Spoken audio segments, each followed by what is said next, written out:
selamat bergabung di Asuhan Kebidanan pada Ibu Nifas. Hari ini kita akan melanjutkan pembahasan materi kita yang sebelumnya, yaitu tentang respon orang tua terhadap bayi baru lahir dan sibling rivalry. Ya, seperti kita ketahui bahwa kehadiran seorang bayi adalah momen spesial yang dinanti-nantikan oleh sebagian besar orang tua dan keluarganya, di mana kehadiran bayi ini akan menimbulkan reaksi yang beraneka ragam, baik dari orang tua, ayah ibunya, maupun dari keluarganya.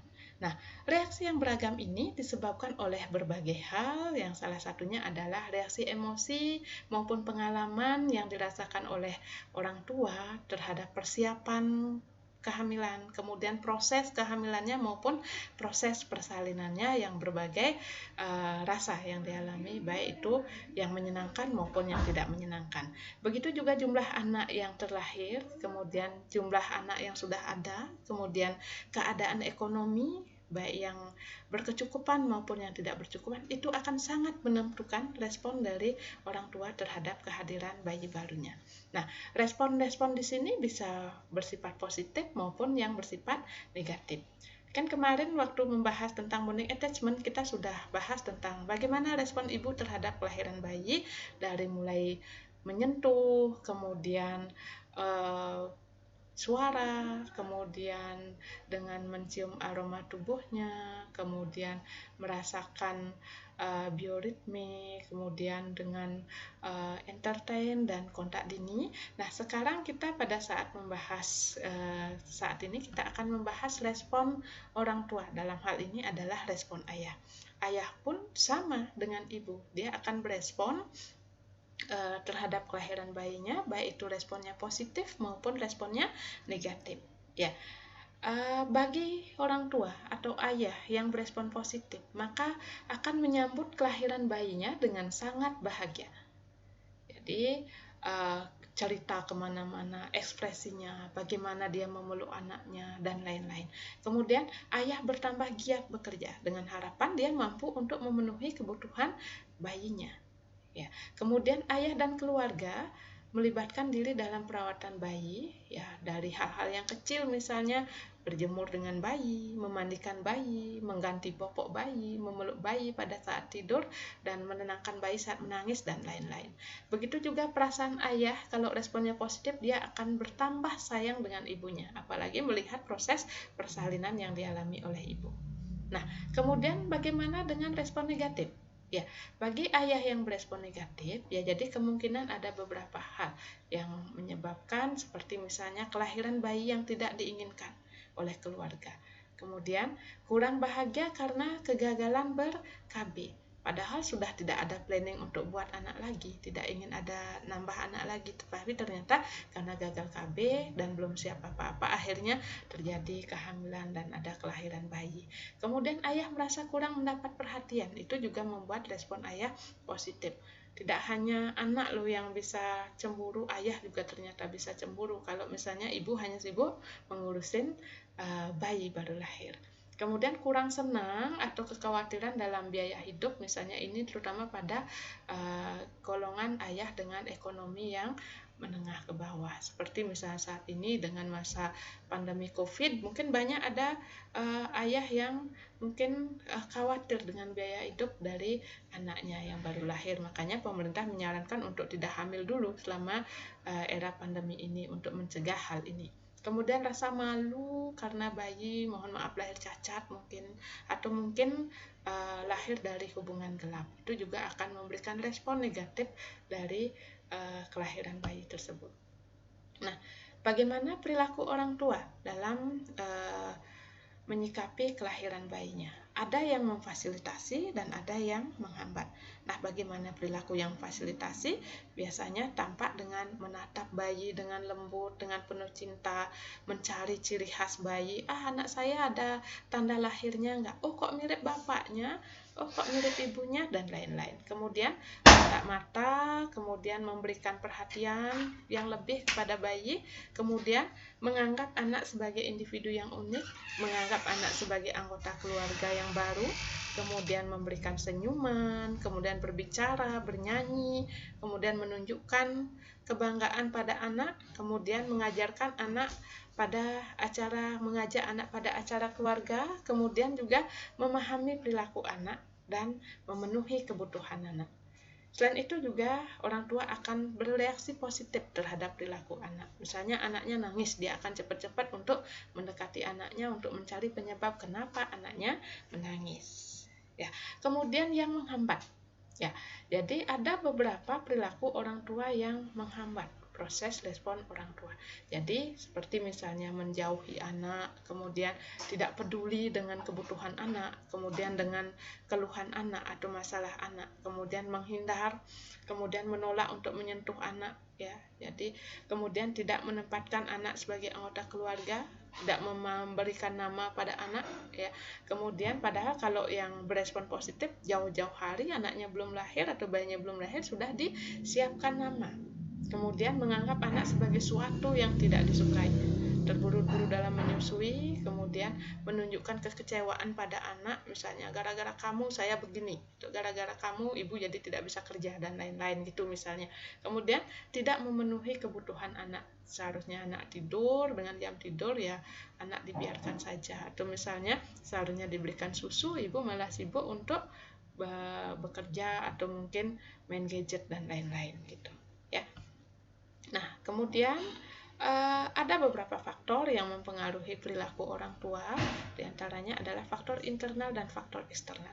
Jadi yang faktor internal dulu, dari genetikanya memang ada yang tidak peduli sama anak gitu ya. Jadi kemudian kebudayaan yang menganggap bahwa anak itu bukan hal yang spesial, kemudian moral dan nilai, kehamilan sebelumnya, pengalaman yang terkait dengan kehamilan, kemudian mengidentifikasikan yang telah mereka lakukan selama kehamilan, ya. Maka misalnya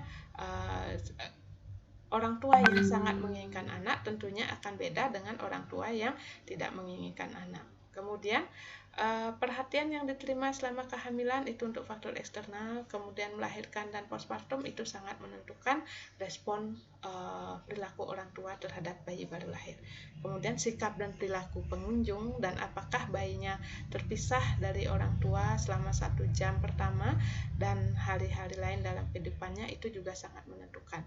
Maka dari itu kita wajib untuk memfasilitasi bayi baru lahir untuk roaming in dan juga melakukan inisiasi menyusu dini itu untuk menunjang memberikan bagaimana kedepannya perilaku orang tua. Kemudian kondisi yang mempengaruhi sikap orang tua terhadap bayi baru lahir meliputi kurang kasih sayang, persaingan tugas orang tua, pengalaman melahirkan, kondisi fisik ibu setelah melahirkan, cemas tentang biaya, kemudian kelainan pada bayi, penyesuaian diri pada pasca natal, tangisan bayi, itu juga sangat menentukan bagaimana sikap orang tua terhadap anak. Misalnya bayinya terus menangis saja, jadi tentunya orang tua juga akan stres dengan kondisi itu. Kemudian kebencian orang tua terhadap perawatan yang terus-menerus, pagi harus bangun, kemudian ganti popok, malam begadang dan lain-lain, itu juga sangat mempengaruhi. Kemudian privasi dan biaya pengeluaran yang mungkin akan memberatkan bagi orang tua. Kemudian gelisah tentang kenormalan bayi, misalnya anaknya sedikit, misalnya BAB encer, sudah berpikir itu anaknya mengalami penyakit, atau misalnya anaknya kembung sedikit sudah panik orang tuanya, itu juga akan pengaruhi sikap orang tua. Kemudian gelisah tentang kelangsungan hidup bayi, ya ini juga sangat dipengaruhi oleh seperti sekarang, ya. Jadi dengan kondisi pandemi COVID itu, takut anaknya kena COVID mungkin, atau takut tidak bisa membiayai anak, itu juga akan pengaruhi sikap orang tua tentang perawatan bayinya nanti. Kemudian penyakit psikologis atau penyalahgunaan alkohol, kekerasan pada anak dan lain-lain. Nah, kemudian kita lanjutkan dengan sibling rivalry. Jadi sibling rivalry itu adalah suatu kompetisi antara saudara kandung untuk mendapatkan cinta kasih, afeksi dan perhatian dari satu atau kedua orang tuanya, atau untuk mendapatkan pengakuan atau suatu yang lebih. Jadi, selain itu, sibling rivalry ini merupakan kecemburuan, persaingan, dan pertengkaran antara saudara laki-laki dan atau saudara perempuan. Hal ini terjadi pada semua orang tua yang mempunyai 2 anak atau lebih. Ya sudah pasti ya, kalau anaknya hanya 1 ya, dia mau bersaing sama siapa gitu ya. Ya, apa sih yang menjadi penyebab sibling rivalry? Ya, jadi kurang lebih ada beberapa hal yang menyebabkan, seperti misalnya masing-masing anak bersaing untuk menentukan pribadi mereka, ya. Anak merasa kurang mendapat perhatian, kemudian anak akan merasa bahwa hubungan dengan orang tua mereka terancam karena kelahiran adik barunya. Kemudian tahap perkembangan anak yang baik fisik maupun emosi memang pada fase-fase yang pembangkang, yaitu pada masa toddler, bahwa semua masih bersifat berpusat pada dirinya, fase-fase egosentris ya. Kemudian anak frustasi karena merasa lapar, bosan, haus, letih ya, dan tidak direspon oleh orang tuanya. Kemungkinan anak tidak tahu cara untuk mendapatkan perhatian dari kedua orang tuanya, ya, sehingga dia menunjukkannya dengan mengerjai adiknya, misalnya dengan rewel dan lain-lain, menuntut perhatian lebih dari adiknya. Kemudian dinamika keluarga dalam memainkan peran. Kemudian pemikiran orang tua tentang agresi dan pertengkaran yang berlebih itu adalah normal, padahal seharusnya setiap pertengkaran yang berlebih itu wajib dapat campur tangan orang tua agar tidak berkelanjutan. Kemudian tidak memiliki waktu untuk berbagi, berkumpul bersama dengan anggota keluarga yang lain. Biasanya terjadi pada anak yang keluarga yang introvert, yang mungkin terlalu sibuk sehingga tidak sempat untuk berkumpul dengan keluarga besar atau mungkin dengan anak-anak yang sebaya dengan si sibling ini. Kemudian orang tua mengalami stres dalam menjalani kehidupannya. Jadi kalau orang tuanya stres ya tentunya juga akan mengurangi perhatian kepada si sibling. Kemudian cara orang tua memperlakukan anak dan menangani konflik yang terjadi pada mereka. Misalnya hanya menyalahkan salah satu anak, itu juga akan mempengaruhi kondisi sibling rivalry ini. Nah, walaupun sibling rivalry ini adalah suatu persaingan, tetapi ternyata juga memiliki dampak yang positif. Ya, jadi dampak positif dari sibling rivalry ini adalah mendorong anak untuk mengatasi perbedaan antara anak satu dengan anak yang lain dengan mengembangkan beberapa keterampilan yang penting. Bahkan ada yang tadinya yang kurang jadinya ikut pintar gitu misalnya. Cara cepat untuk berkompromi dan bernegosiasi, kemudian mengontrol dorongan untuk bertindak agresif. Oleh karena itu, agar segi positif tersebut dapat dicapai, maka orang tua harus menjadi fasilitator. Nah, apa yang harus dilakukan? Bersikap adil itu sangat penting, tetapi disesuaikan dengan kebutuhan anak. Seperti kita tahu, adil itu tidak harus sama. Kemudian merencanakan kegiatan keluarga yang menyenangkan bagi semua orang. Kemudian meyakinkan setiap anak mendapat waktu yang cukup dan kebebasan mereka sendiri. Orang tua tidak perlu langsung campur tangan, kecuali pada saat-saat ada kekerasan fisik seperti yang saya bilang tadi. Kemudian orang tua harus dapat berperan memberikan otoritas kepada anak-anak, bukan untuk anak-anak. Ya. Untuk selanjutnya, orang tua dalam memisahkan anak-anak dari konflik tidak menyalahkan satu sama lain. Ya. Kemudian jangan memberikan tuduhan tertentu yang sifatnya negatif pada anak.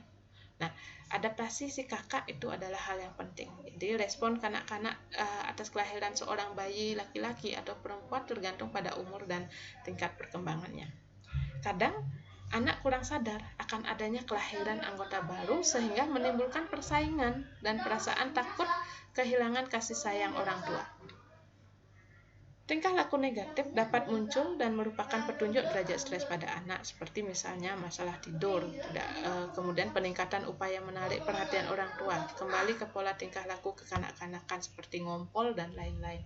Kemudian adaptasi batita, jadi cara beradaptasi pada tahap perkembangan ini adalah dengan merubah pola tidur bersama dengan anak-anak pada beberapa minggu sebelum kelahiran, kemudian mempersiapkan keluarga dan kawan-kawan anak balitanya dengan menanyakan perasaan terhadap kehadiran anggota baru, kemudian mengajarkan pada orang tua untuk menerima perasaan yang ditunjukkan oleh anaknya. Ya, Kemudian peran bidan untuk mencegah sibling rivalry ini tidak menjadi negatif adalah membantu menciptakan terjadinya ikatan pada ibu dan bayi dari hamil sampai dengan dalam jam pertama kelahiran dan pada saat masa nifas. Kemudian memberikan dorongan pada ibu dan keluarga untuk memberikan respon positif tentang bayinya, baik melalui sikap maupun ucapan dan tindakan. Oke, jadi itu yang dapat kita bahas untuk materi respon orang tua terhadap bayi baru lahir dan sibling rivalry. Terima kasih atas perhatian. Kita akan buka sesi tanya jawab di lain kesempatan. Terima kasih.